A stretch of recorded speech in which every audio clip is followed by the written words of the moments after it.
investing in people in the long term, there has to be a mutual understanding. Hustle hard. Close mouths, don't be fat. Thinking strategically, but acting like a gorilla is the kind of marketing that's small firms want to innovate very little. It's highly risk averse. It indicates the movement.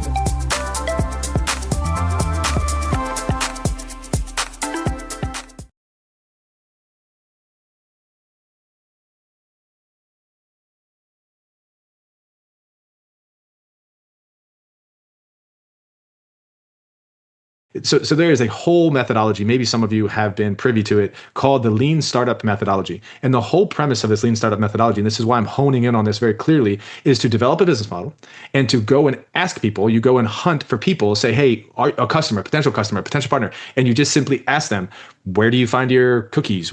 How do you get your meat? When and where do you shop for groceries? How do you use technology to assist and abet your process? And you just listen. And so you ask questions that are pertinent to your business model about pricing and about partnerships and about customer segments and about value propositions. But then you interview customers and you just simply hear what they have to say. And you take that primary data and you interview 20, 30, 40, 50, 100 customers, and you build the business and the business model around what the customer says. And so that is extremely valuable to be able to do that. We're obviously not doing that in a class, but that's a methodology that has been very successful in startups.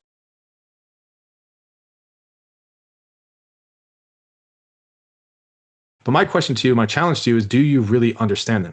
And so throughout this class, I really do hope that you take the time and slow down. Like we talked about Porter's 5 forces, and just think about bargaining power of suppliers. Just think about the how many competitors are in the market. Think about the barriers to entry. All of those are just rich with understanding and knowledge, not just to screen your idea, but to screen a multitude of ideas. So I really do hope that when you talk about these things, that you talk about them authentically. And so speaking of trying to truly get it, my goal in the next 30 minutes is to get you to truly think about the market. The market is different than marketing. And I hope to make that clear tonight, because when we talk about the market, we're going to go from understanding the market, which is essentially a category of people that could potentially buy your product in some way. You have to give a size of this market. So think about, again, I'll go to my favorite app just because I'm thinking about it now, Duolingo. When Duolingo initially went to market, they measured the size of, let's just say, people between the ages of 16 and 25, because they were mostly possibly trying to target a more younger crowd because they're using their phone and they're trying to learn a new language. Maybe it can supplement what they're learning in school. I don't know if that's true, but let's just say they had to have a general idea of who is going to be a phone user, who's going to download an application, and who's trying to learn a language. And as they hit that market, I call it the beachhead market, then they were able to expand that to maybe adult learners and maybe school systems and maybe B2B, but they had to start somewhere. And so defining that initial market and the size of that initial market is key. So define the relevant market is what we'll try to do tonight. Estimate the market size. I have some strategies for you to go through in order to do that. And you all have to do that somewhere, somehow. Understand buyer descriptors, like who is actually buying within your market. Examine the behavior of those buyers. That's very important. When I look for a home, my behavior is a little bit different than when I go to the store and try to buy a chocolate chip cookie. I mean, when I go to the store and buy a chocolate chip cookie, I'm just looking for chocolate chip cookie. I would like a soft one with, that has that's a little doughy. I like the doughy chocolate, but I'm not going to be too picky. But when I buy a house, my behavior looks a little bit different. I'm sure you can understand how those two things. So when we understand the market, then we understand the buyers within the market, then we understand their behavior. Gosh, it gives us a great idea, hopefully, of how, and then how we should prioritize a particular segment. And I'll walk through all this, which is essentially targeting. So it's the bigger market. And then within the bigger market, we cut it up into segments. And then we look at one particular segment. We say, hey, that segment over there seems like the one that I want to target because I've analyzed this. And I think that's the one that's most likely to buy our product. Not 100% likely, but like pretty sure that one is going to be more worthwhile to spend our marketing dollars on because they're going to be more receptive. So we're going to go for that one. And so that's targeting. And we'll talk about the difference really between a shotgun approach and a rifle approach to targeting that particular market. But we have to understand the big market first. And I'm repeating myself because this is important. And then so once we target the segment, then we have to assess the competition that's also targeting the segment. That's an interesting endeavor. And then we have to project our sales, because defining the market size is not our sales. thinking, okay, here's the market size, here's the segments of the market, here's the segment that we're going to target, and how much of that segment realistically do we think we're going to capture? And then we could walk through that analysis in some way, and these are kind of a creative way to think through these assumptions in our financial projections. And this is a big deal because it correlates to the financial section that we're going to do as well. We have to say, well, in year one, based on our segmentation and based on our understanding of the target market, based on the size of that target market and how much of that target market we think we're going to be able to capture, then here's how much we think we're going to sell. And so that's very important to have that number in mind when we create our financials.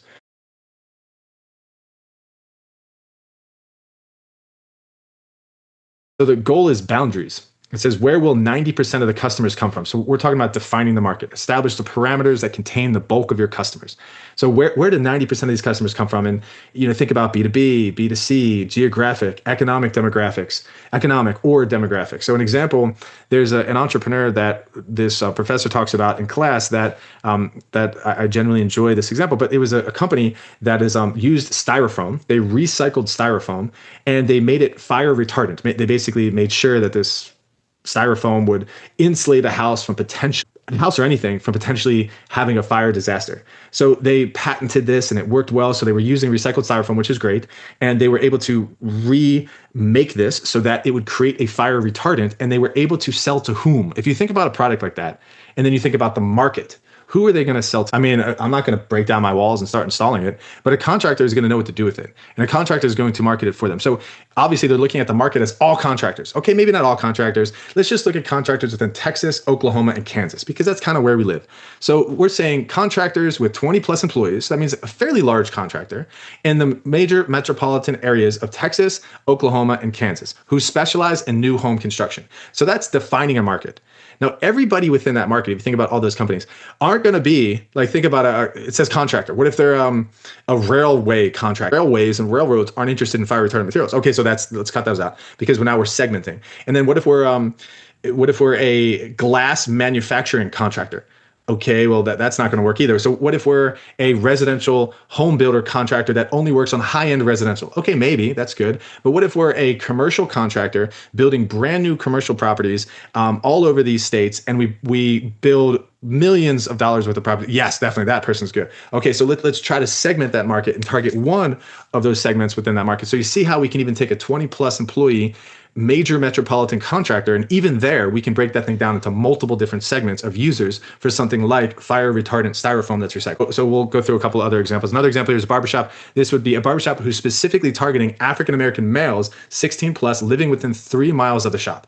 So they're only looking for a 3 mile radius. They're only looking for one type of consumer to come in. But obviously it doesn't mean that when we have a market and we target and say we break that market down, let's do ages of 16 to 24. Let's do people that are looking for more of an athletic haircut versus more of a stylish haircut. Let's go for the professional versus casual. Like you can break down. What is the most important one? Well, we're most interested in people with want casual haircuts between the ages of 16 to 24. So we're gonna segment this market. We're going to target them, but it doesn't mean we're not going to be able to get some of those other people as well.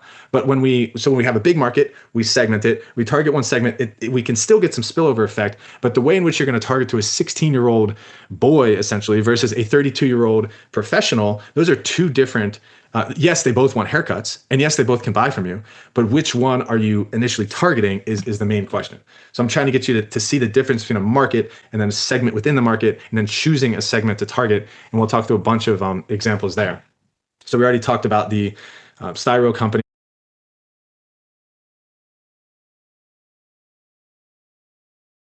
So let's talk about size of market. I'm going to run through this quickly, but I'm going to have these slides uploaded so you have access to them, and each one of you is going to have to go through this to understand the total size of your market. So think about the coffee shop in Homestead. We have to understand what are some questions we should ask ourselves about a cafe like that in Homestead to estimate the size of the total market. How about how many people live in Homestead?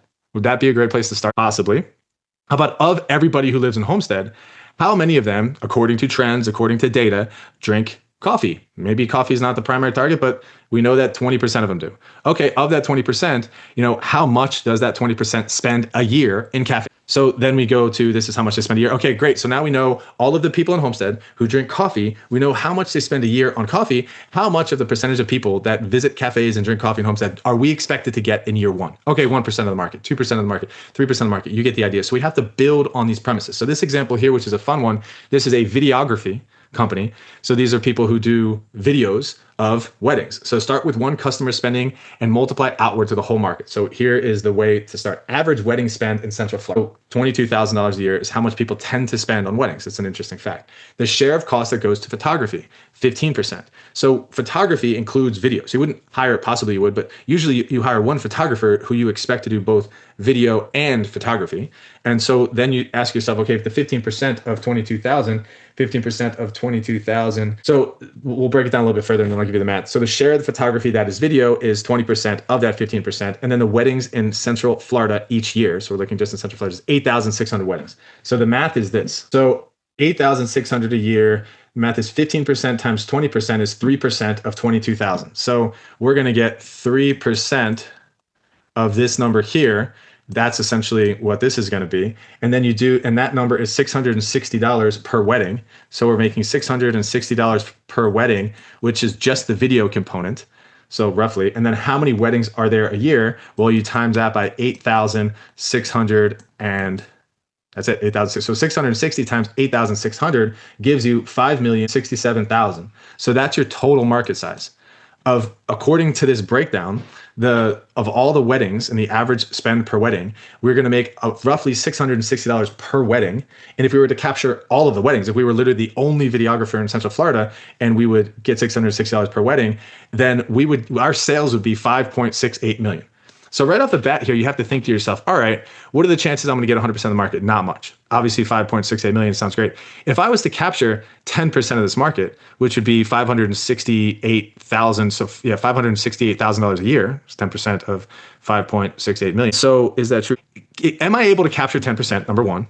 And is 568,000 enough for me to be sustainable? And then so cut that in half, it's 5%. Now you have $250,000 roughly. So if you were to capture 5% of this market, your first year sales would be $250,000. What are your costs going to be? Is it worthwhile? How many employees do you have? Do you see how this number can be valuable for you? Hopefully you do. And you have to have some logic to back into that number. So you got to measure the market, and then you got to measure how much of the market you think you're going to capture in order to get your first year sales. So let's look at another example. So this is a breakdown of professional women's wear. Start with a large population and filter down to your specific buyer. So how do we find these numbers? Obviously, large language models really help. So I would definitely start there. Another way to do it is to pull your industry reports. And I've mentioned this a couple of times, but if you go to the library resource and you can pull an industry report, they tend to have this data. And in this data, or when you present this data, it's really good to quote a source. If you can quote IBIS World Report as your source, that's very helpful as well.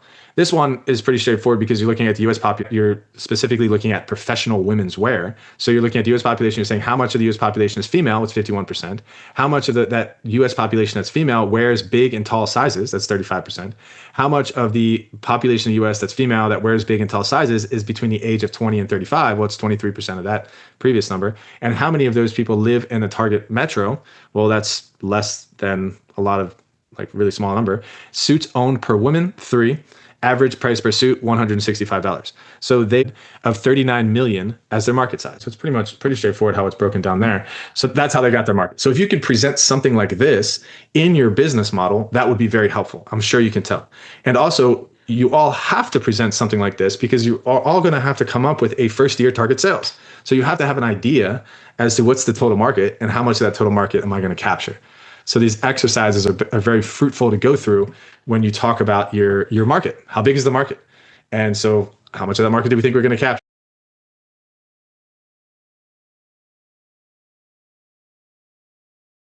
And so who buy? Who are they? Number one, we're going to talk about segmenting tonight. How do they buy? What's their means of purchasing? When do they buy? Why do they buy? What specifically do they buy? And where do they buy? So these are some powerful questions that we will discuss eventually, but you have to think through these questions in order to understand who the buyer is. So a couple different kinds of buyers. A gatekeeper controls the flow of information and access. These would be people that were, let's say a personal assistant. Let's say that they're the CFO of an organization. Let's say that they are the HR director, possibly maybe not the HR manager. So they're really the ones that are in charge of information. Then you have the influencer, shapes the criteria and the shortlist. So let's say I'm the president of a company and I'm the gatekeeper, whatever that may be. But the influencer in the organization is the operations manager, because the operations manager is the one who has access to all of the people, and I'm buying an HR data system. And so as the president of the company, yes, I can choose to make the decisions, but I'm going to defer to the influencer who is in charge of operations and ask the person, hey, is this smart AI automation for your human resource needs, is this something that you're going to use? So that's an influencer. And then ultimately the decider could be me, the president of the company. It could be the board, who is ultimately going to make the decision to vote me in or out. It could be the CEO. So who's that person? And then of course the buyer, the person who executes on the decision, that could be the CFO of the company. It could be the controller. And so that they might be important as well. The smart AI could be the user, obviously the employee within the organization. So that particular example, you're rife with all of these different people. So understanding the gatekeeper could be the board of directors. The influencer would be the operations managers. The decider could potentially be the HR manager. The actual buyer could be the CFO. And of course, the user is the person that's using the software as the employee. All of these people need to be taken into consideration when we think about the buyer and how they walk through this process of buying. There's more to that, but these are things that we can discuss in our business model and in the sections to come.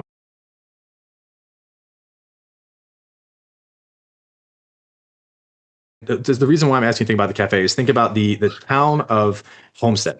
And the town of Homestead is growing, okay, but is the town of Homestead growing rapid? There's not a lot of people knocking down our door at South State, but we still need to grow our market. We still need to create more users. How do we go about doing that? So this is, in essence, the answer to that question, which again is an applicable question, an applicable answer that you can apply to a multitude of different businesses for the rest of your life, is this thing called segmentation. And why is it important? So it turns out that one of the major ways that South State is going to have to grow is they have to take customers from competitors. And so how do they do that? So one of the ways that they do that is they have to increase their product usage. Their existing products have to be used more. And in addition to capturing more customers from their competitors, they're also going to have to retain their existing customers. So this is a hard charge for this particular bank. So it's going to force them into doing something called segmentation. So the question is, and it's kind of on the screen here, but I'll ask the question in progression. Young working professional women between the ages of 25 and 35. Why do you think this segment is a valuable segment? Because when we look at the market of everybody who uses a bank, which is everybody, okay, awesome. And then we segment the market into potentially, okay, so young working professionals who are women between the ages of 25 and 35, why would we choose to target that segment as opposed to a different segment? And so for the first time when you're 25, I mean, let's just say you got a job out of college and you've been working a couple of years and now, you're making some money. You're not just like making that, $20 an hour cheese when you were working at Starbucks as a barista. I mean, no offense to the people who are, that's good stuff. But now possibly you're making a little bit more money and you're getting a decent paycheck. So now you're looking at banks and these banks are looking at you and saying, okay, it seems to be that you, a 25 to 35-year-old woman, is making some money, is likely going to be contributing to some big financial decisions. We would really like to work with you. And also you're college educated, you're rising in your career, your income is going to grow. But here's some things we need to know about you. And this is critical for this segment. So now we're going to learn about the segment so that we can connect them. Think about the buyer behavior. Now, some of you in this class, maybe you fit this segment. What's your life like between 25 and 35? So what matters to you in a bank? Seamless mobile banking, number one. Minimal friction, number two. Let me ask this to all the people that might fit this category. If I said to you, and I had a little commercial, and I was specifically segmenting you, I said, hey, I can provide you seamless mobile banking.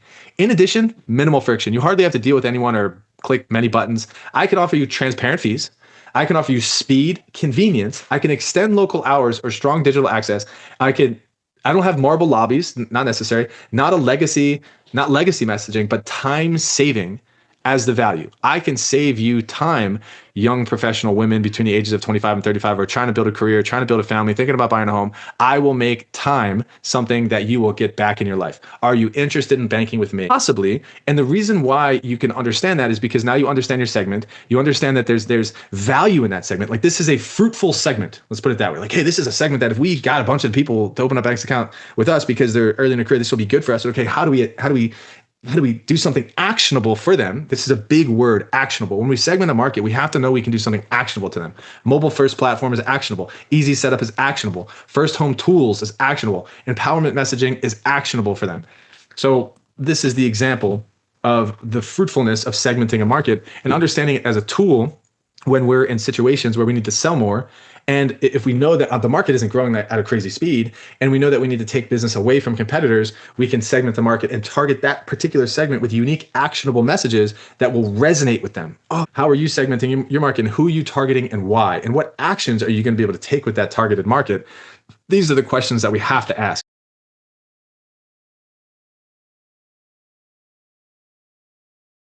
So I'm going to try to tie this in as well. And this is an important example. So just like the bank, when we think about actions, and remember, we're thinking about this big market. There was a guy, he had a business called Bongo's Jerk Hut. And this is a business that's in South Bend, Indiana. And it's in an area in South Bend, Indiana that was not a safe place to visit. Let's put it that way. Do you guys know what jerk is? Like the jerk seasoning, like you put it on chicken, and usually jerk chicken is good, but this particular entrepreneur put it on anything. He said jerk chicken, jerk meat. And so the flavoring is very popular. And so what this person did said, hey, I want to market my business, which is in not a very good area, an unsafe area that not a lot of people want to travel to. And also when you enter this area, it had a broken down septic system in front. So it just wasn't a pleasurable interaction at the business. But he says, you know what, I'm an entrepreneur. I have ambition. And so what I'm going to do is I'm going to take out an ad in the local paper, and I'm going after business people and students. And I'm going to try to draw the business people and the students down to my store. And so we worked with this particular entrepreneur as a consulting team, and we were able to convince the entrepreneur. And so the question is, with the target, we can choose something called a shotgun approach, which when we shoot a shotgun, what happens? I've never been pheasant hunting either, but apparently people do this. And the pheasant is like, 100 feet in front of you. You're probably going to hit a pheasant and hurt it and kill it. But it's an approach, but is it effective in its goal? So what this entrepreneur wanted to do is they wanted to take a shotgun approach and pull out an ad in a newspaper and target all students and all people in South Bend.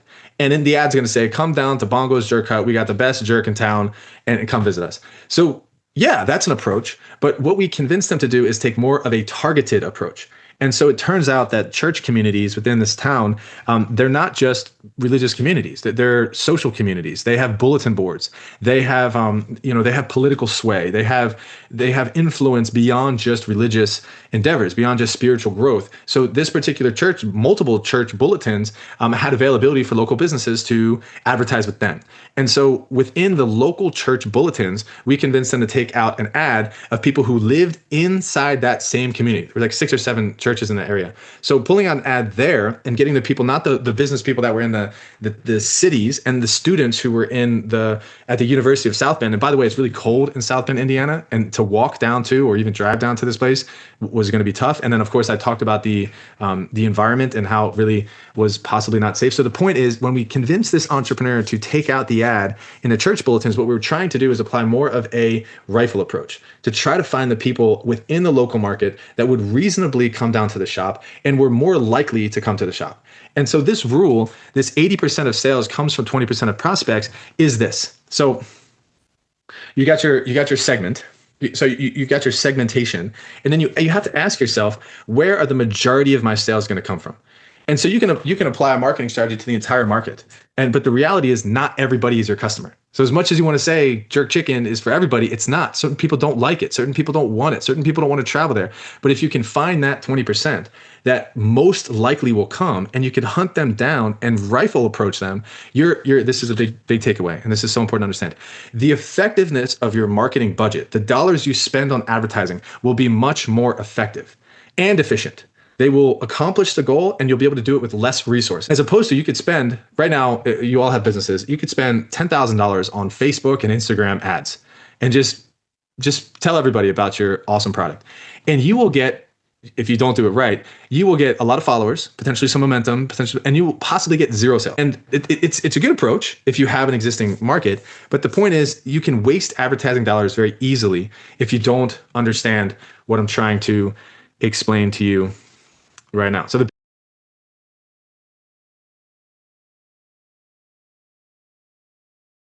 the basis of segmentation, you have B2C, which is business to consumer. In here, you want to look at demographics. Not always the ideal way to do it. It's a way to do it. It's probably the wrong way to do it.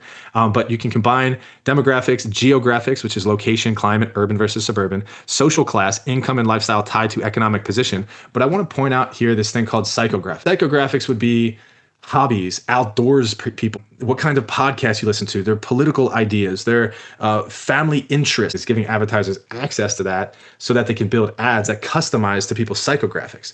I went on to Facebook wrongfully, and I am interested in buying a cold plunge at some point. Don't ask me if I'm crazy, but I've gotten into cold plunging. And the one time that I decided to click on a Facebook ad about cold plunging, which somehow they knew that I was interested in one. Now, if I can't get away from cold plunging ads anymore. Like they're just inundating me with cold plunging ads, because now I've given them really good information about myself and where I live and who I am, and I've given them access to my whatever. So now they know. So this is a bit about psychographics in a sense. So it's extremely valuable. Usage rates is another way to segment B2C. And then let's look at B2B. I guess I'll give another example quickly. Microblading is a technique that I learned about. And when you think about microblading, it is essentially a dermatological procedure in a sense. It's like a temporary tattoo, mostly for eyebrows for the men in the room who don't know anything about it. So this particular business who's interested in microblading broke down the market into these different ways. Trend-driven teens, 18 to 22, would be interested in different reasons for microblading. So that's a segment. Professional women, 25 to 40, is a segment. And then cancer survivors, an interesting segment. And they targeted all three of these segments, but obviously there's probably 10 segments that you can go to. And they chose these three for particular reasons. Each one of these segments would be marketed to differently, communicated to differently. So you could see that. Let me give you one more example. But this is called a segmentation tree. So the market for replacement glass, like all cars that have glass, are you targeting B2B customers? And if you could see, if you target B2B customers, this particular segmentation tree breaks down the B2B customers as to auto repair shops and building contractors. They decided not to go to B2B segment. They decided to go to the B2C segment, and they looked at the B2C segment as targeting car owners versus homeowners, which is interesting. So they decided to go to homeowners, and specifically homeowners that were in areas of severe winter area. And B2C segment, homeowners in severe winter areas, specifically with homes that are greater than $200,000 a year. So they chose to target them with their advertising for a multitude of different reasons. But as you can see, that is a segmentation tree. Let's see if I can give you one other example. This will be my last example. So this was a puppy playground concept where a business was deciding to open up a place where people were more comfortable giving their dogs if they were going to go on vacation or something like that. And the dogs would be entertained. They did fun things like birthday parties for dogs and stuff like that. So how did they segment their market? Well, they looked at prudent parents. These are busy pros between 25 and 54. Convenience and peace of mind is really what they're looking for psychographically. Weekday, high frequency because they're busy. Then you have pet planners. This is a 35 plus, practical, use 1 or 2 times a week or travel, and value reliability. Then they looked at puppy pamperers. These are 30 to 49-year-old people, emotionally attached, socialization and indulgence with dogs. And then you had part-timers. These are all ages, situational, greater than 10 years, triggered by need. So they broke it into 4 different segments. And they want all of these, they believe all of these segments are going to use their service or product, but they would market to all these segments different. Okay, so that's a quick lesson on segmentation.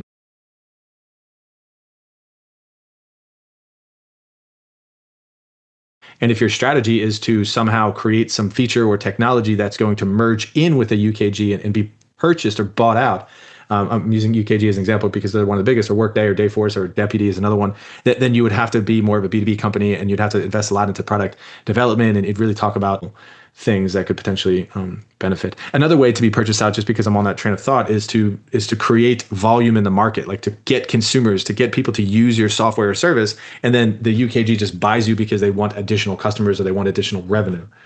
So that would be competing directly, but with the strategy of building so that you can get purchased. A lot of technology have that interface. So just on that comment, think about the major AI companies that are essentially going public in the next 2 years or so. They're going to have so much money and they're not going to know what to do with the money. It's called dry powder. And so what do they do with the money? They're going to make acquisitions, and they can make billion-dollar acquisitions. They can make 100 of them a year. So there's a lot of companies out there right now that are starting with the intentionality of getting purchased by a larger entity sometime in the future. It's inspirational when you reflect on some of these leaders that one might consider to be heroes and think about their lives.